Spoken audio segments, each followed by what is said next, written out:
Assalamualaikum warahmatullahi wabarakatuh. Bismillahirrahmanirrahim. Qala mu'alifu rahimahumullahu ta'ala wa nafa'ana wa bi ulumihi fid-dharaini amin amin ya rabbal alamin. Bismillahirrahmanirrahim. Hadal faslu tegese utai kilah fasal. Yusanu dan sunataken apa raf'ul yadaini ngangkat tangan loro. Ngangkat tangan loro ni mau fi arbaati mawadhi'a ing dalem papat pira-pira panggonan. Rupane inda takbiratil ikhrami suwijine ing dalem nalikane takbiratul ihram. Wa indar ruku'i lan ing dalem nalikane ruku'. Wa indal iktidali lan ing dalem arikalane iktidal. Wa indal qiyami lan ing dalem nalikane ngadeke mau minat tasyahudi sangking tasyahud al awwali kang awal. Hadal faslu tegese utai kilah fasal. Fasal ingkang selanjutnya yaitu membahas tentang kapan kita disunahkan untuk mengangkat kedua tangan. Ini hukum yang sunah mengangkat kedua tangan. Memang dari dulu karena meskipun di situ dalam keadaan takbiratul ihram itu ternyata tidak wajib kita mengangkat tangan ketika dalam keadaan takbiratul ihram. Meskipun semuanya mempraktekkan seolah-olah kalau yang tidak paham dianggap bahwasanya itu wajib, khusus ketika pas nalika takbiratul ihram. Tapi ternyata di sini kesunatan mengangkat kedua tangan itu ada 4 dalam keadaan kita sholat. Di situ ada 4 tempat kapan kita disunatkan untuk mengangkat kedua tangan. Yang pertama di sini disebutkan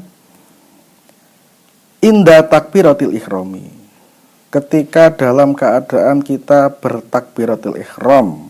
Nah, hikmah dari mengangkat tangan, hikmahnya sebetulnya karena ini sunnah, maka di situ hikmah di balik itu ternyata mengangkat tangan ini bentuk dari perwujudan kita mengagungkan Allah Subhanahu wa taala.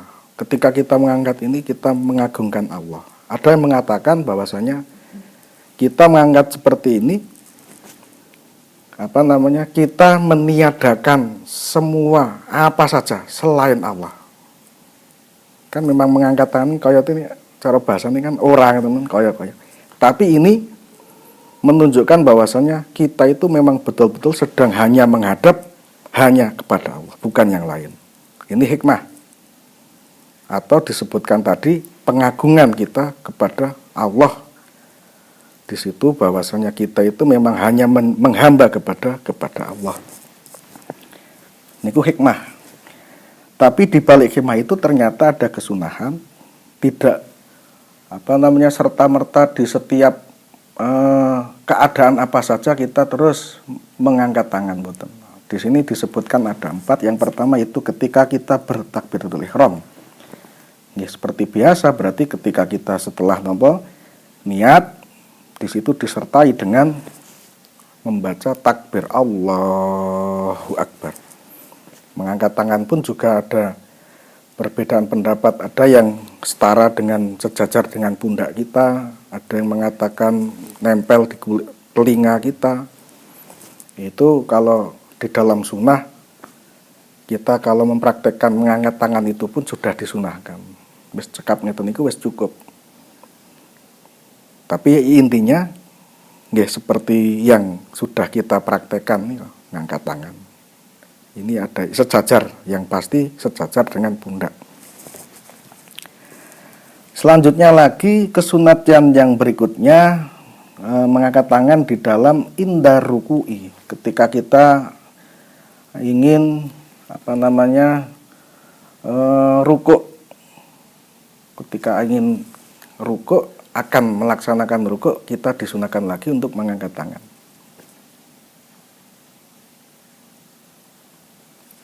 Allahu Akbar. Nah, Berarti ketika ingin akan rukuk niki napa indah rukuk ini berarti ketika dalam keadaan melaksanakan rukuk disunahkan lagi untuk mengangkat tangan. Ketiganya atau berikutnya selanjutnya setelah rukuk kita disunahkan lagi yaitu indal iktidal. Ketika kita berdiri dari rukuk berarti niku iktidal. Berdiri dari rukuk atau akan menjalankan atau melaksanakan iktidal. Sami Allahu liman hamidah. Ini pun juga disunahkan mengangkat kedua tangan. Terus yang terakhir wa indal qiyami minat tasyahudi al awal. Yang nomor 4 yaitu ketika kita berdiri dari tahiyat awal. Gampangannya nek teng bahasa kita ghalibe tahiyat bukan tasahud. Ya tasahud sebetulnya tapi ghalib kaprahnya di istilahnya kita itu tahiyat awal. Berarti pas nalika pada rakaat yang kedua, berarti tahiyat awal itu. Tasyahud awal pada rakaat yang kedua setelah kita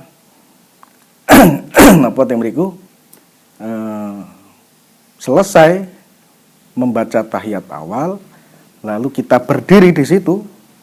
Nah, berdirinya niku tegak sambil mengangkat kedua tangan. Sami Allah.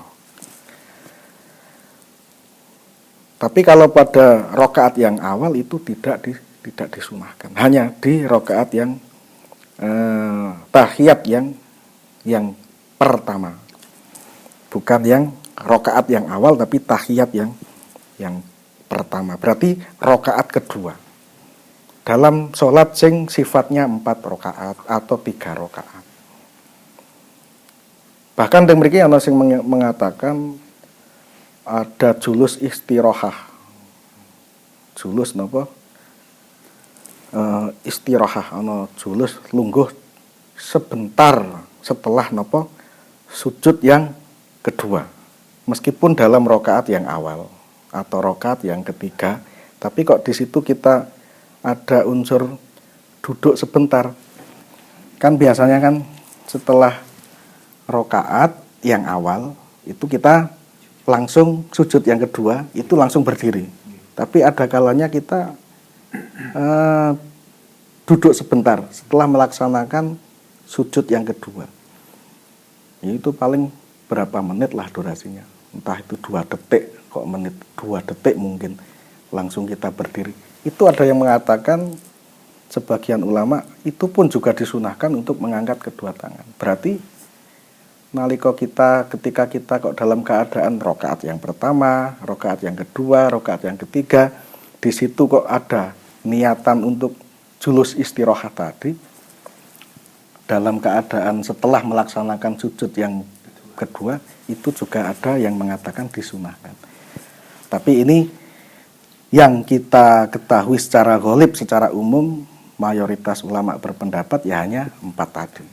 Meskipun ada yang mengatakan duduk istirahat dalam artian setelah melaksanakan sujud yang kedua itu pun juga disunahkan. Meskipun dalam rakaat yang pertama atau ketiga itu tetap ada kesunahan. Cuman praktek yang sudah kita laksanakan niki sing yang 4 ini tadi. Karena niku kadang kan kita lupa juga apakah kita tadi duduk istirahat atau tidak pas dalam keadaan sujud yang kedua. Tadi sing gampangannya malah sing praktek yang sudah kita laksanakan ya sing 4 niki. Karena itu ada unsur nek lali kadang kan enggak sunah. Malah ketika kita melaksanakan menjalankan sunnah kita malah ketika dalam keadaan kok tidak disunahkan di situ kita melaksanakan itu malah hukumnya makruh. Meninggal sunnah niku makruh. Berarti nek carane meninggal makruh niku teng mriku hukumnya sunnah. Nah, sunnah niku wau niku, sunnah itu seperti kemarin. Sesuatu yang ketika kita kerjakan di situ akan mendatangkan pahala, bila mana ditinggalkan di situ enggak masalah. Enggak masalah. Tapi kan iman, kita melaksanakan sholat itu harus dimaksimalkan lah. Setidaknya kita memaksimalkan sholat. Terusane melih Teng mriki ana pembahasan sekedhik melih. Surutus sujudi utawi pira-pira syarate sujud iku sab'atun ana 7. Rupane ayas juda swijine yen to sujud sapa man utawi musolli sujude mau ala sab'ati a'dhain ing atase 7 pira-pira anggota. Wa antakuna lan yen to ana apa jabhatuhu batu iman ana iku maksufatan dan buka wa tahammulu lan metelaken sapa musolli mentelakene mau birok sihi kelawan sirahe musolli wa adamul huwi lan ora anane temurun li ghairihi maring utawa krana sak liyane sujud wa alla yasjuda lan yen ora sujud sapa musolli utawa man sami mawon man kalih musolli ora anane sujud mau ala sain ing ngatasé perkara utawa suwiji-wiji ya taharraku kang dadi obah-obah apa syai obahe mau biharokatihi kelawan sebab obahe musolli niku wong sing salat wartifa'u asafilihi lan ngunggahaken anggota ngisore musolli ala a'alihi ing atase pira-pira anggota napa jenenge dhuwure musolli wartifa'u asafilihi lan ngunggahake anggota ngisore musolli ala a'alihi ing atase pira-pira anggota dhuwure musolli wa tumakninatu lan tumaknitah utawa anteng fihi ing dalam sujud wa tumakninatu lan tumakninah fihi ing dalam sujud. Berikutnya meleh ada beberapa syarat dari sujud. Di sini disebutkan syarat-syarat sujud ada 7. Sujud ini khusus dalam keadaan kayak pas sujud. Dalam keadaan sujud berarti ada 7 di sini ketika sujud syaratnya. Apa saja di situ? Yang pertama yaitu ayyasuda ala sab'ati a'dhain. Kita dalam keadaan sujud yang napa jenenge anggota sujud itu tidak hanya jidat atau kening tidak, tapi di situ ada 7 anggota badan ini harus menempel semua, menempel ting budi. Ya ting cara misalkan kita kok membuat kita sujud di sajadah berarti menempel di sajadah. Sajadah itu juga termasuk ardun ya, itu golongan dari bumi. Karena sujud itu harus di bumi. Bumi itu berarti apa saja sesuatu sing ting mriku diletakkan kok nempel dengan barang yang masih mutasil dengan bumi ya itu bisa dikatakan bumi. Lah, berarti anggota badan kita pas ketika dalam keadaan sujud yaitu apa saja 7 anggota badan ini. Yang pertama yaitu batuk. Yang kedua yaitu kedua telapak tangan. Yang ketiga yaitu kedua lutut kita. Yang berikutnya yang terakhir yaitu kedua ujung dari jari kita atau apa bahasanya delamaan ya. Jari kaki tapi yang sini apa namanya lah niku intinya telapak kaki ya, telapak jari. Anggota badan kita dalam keadaan sujud yaitu harus 7 anggota badan tadi. Yang pertama baduk, yang kedua dan ketiga telapak kedua tangan kita, yang keempat dan kelima yaitu lutut, kedua lutut kita, yang keenam dan ketujuh yaitu telapak jari kaki. Nah, itu harus semuanya harus menempel semua, menempel dengan tempat sujud. Pas waktu dalam keadaan sujud itu semua harus nempel di bumi. Terusane melih sing kedua berikutnya nggih menika wa antakuna jabhatuhu maksufatan. Dan kita dalam keadaan sujud itu batuk atau napa jidat atau kening kita harus terbuka. Artinya apa? Artinya berarti ketika kita dalam keadaan sujud kok ketutupan napa rambutnya kok panjang terus menutupi jidat, itu pun harus dibuka. Atau kita ketika sujud kok pecisnya diblesekake terus sampai ke alis kita niku berarti bathuke ra ketok. Niku dalam keadaan sujud niku mboten sah. Harus bagaimana? Harus dibuka. Maka nek kalau pas nek sujud bagi laki-laki nek was nggo pecis nggih disilakake. Atau sesuatu apa saja yang sekiranya menutupi jidat itu harus dihilangkan terlebih dahulu. Pokoknya niku bathuk niku memang betul-betul bebas, tidak terhalang dengan sesuatu apa saja yang sehingga dia bisa itisal dalam sujud itu tidak langsung itisal mutasil nempel, betul-betul nempel dengan cara terbuka. Selanjutnya mulai watahammulu biroksihi. Watahammul ini berarti dalam keadaan sujud itu kita harus harus ditempelkan secara betul-betul, tidak hanya nempel di kambang boten. Tapi memang betul-betul ditekan. Ditekan itu bukan terus dikosek-kosek kayak orang-orang yang sampai jidat hitam boten. Ini ditekan itu gambarannya seperti ini. Kalau di kitab dikatakan ketika kita kok sujudnya itu tadi di bawah itu ada kapas, maka kapas itu sampai blesek. Ketika di situ kok misalkan kita di situ kok alasnya itu matras, matrasnya itu paling tidak ada bekas sujud kita, paling tidak. Orang terus dikambang boten. Tapi sekiranya berat kepala itu seberapa tuh. Nah, di situ. Berarti terus teko dibebaske, diloske mawon. Aja sampai dikambang.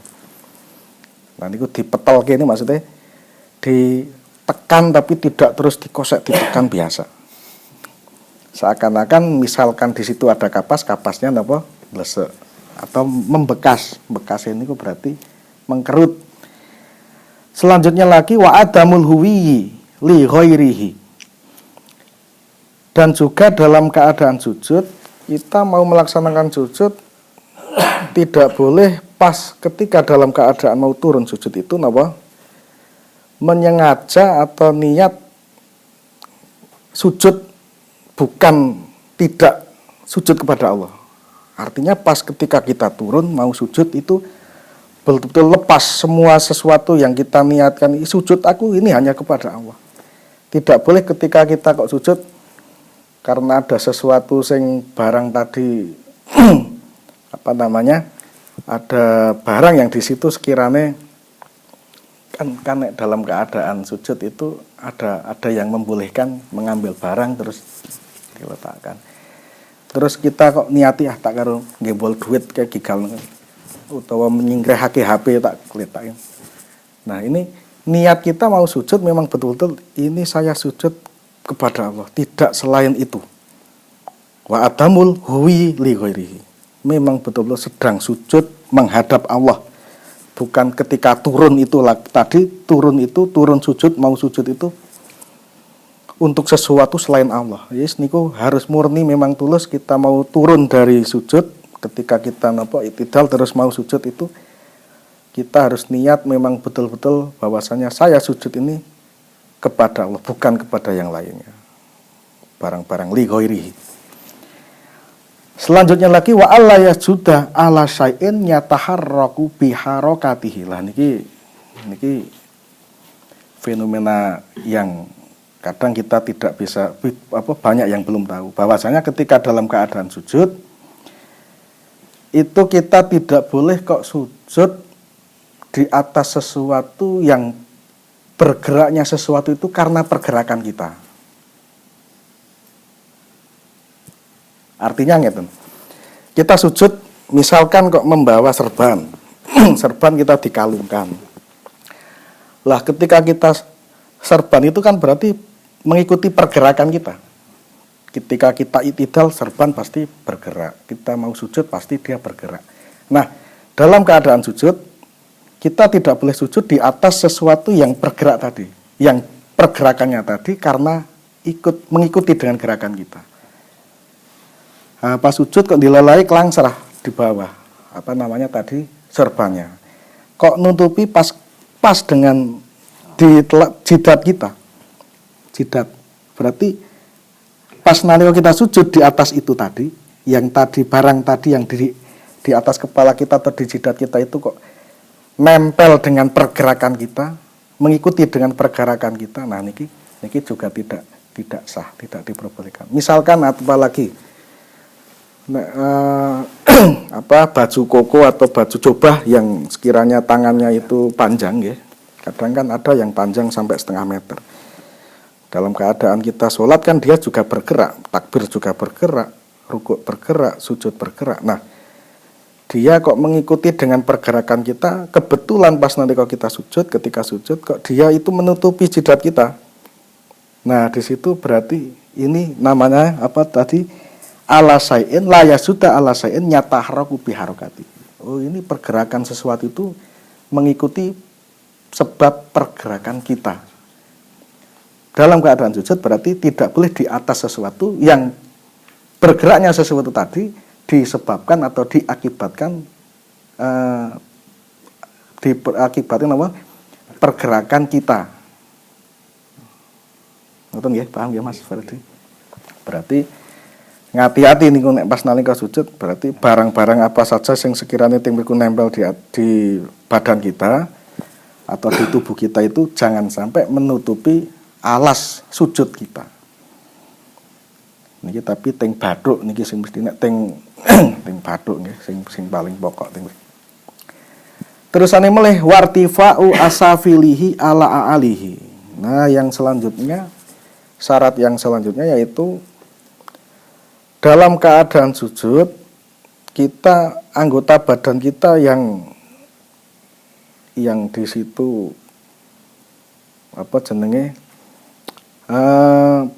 mulia, barang kita sing ketika kita berdiri itu kan mulia itu kepala. Itu harus betul-betul di bawah, dan sesuatu atau anggota badan yang harusnya itu di bawah itu betul-betul di atas sesuatu yang mulia di tubuh kita. Pantat itu anggota badan yang paling carane dalam keadaan paling hina ya, nek cara dibahasakan seperti itu. Dan kepala itu anggota badan yang paling mulia.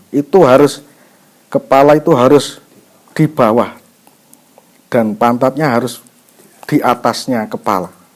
Nah, ini memang perwujudan kita, penghambaan kita menghinakan diri atau merendahkan diri di hadapan Allah. Dalam keadaan sujud memang harus seperti ini, anggota badan yang harusnya itu di atas di paling bawahkan, anggota badan yang paling bawah di ataskan, itu bahasanya ngoten. Ala a'alihi. Selanjutnya yang terakhir nggih punika watuma ninatu fihi. Dalam sujud seperti biasa, dalam sujud harus ada tumak ninahnya. Begitupun dengan dalam keadaan julus baina sajdataini. Begitupun dengan dalam keadaan i'tidal. Begitupun dengan dalam keadaan rukuk. Itu juga harus ada yang namanya tumak ninah. Tumak ninahnya seberapa durasi ini biqadri subhanallah. Istilahipun durasi waktu cukup untuk buat membaca subhanallah niku sudah dikatakan tumak ninah. Khotimatun. Semonten mawon nggih kados pun cekap ngaos kiyambak wonten dalu menika kita pungkasi mugi-mugi napa ingkang sampun kita bahas wonten dalu menika mugi-mugi estu berkahi dhateng kita sedaya. Waket manfaati temateng kita sedaya. Kula akhiri wabillahi taufiq wal hidayah. Wassalamualaikum warahmatullahi wabarakatuh.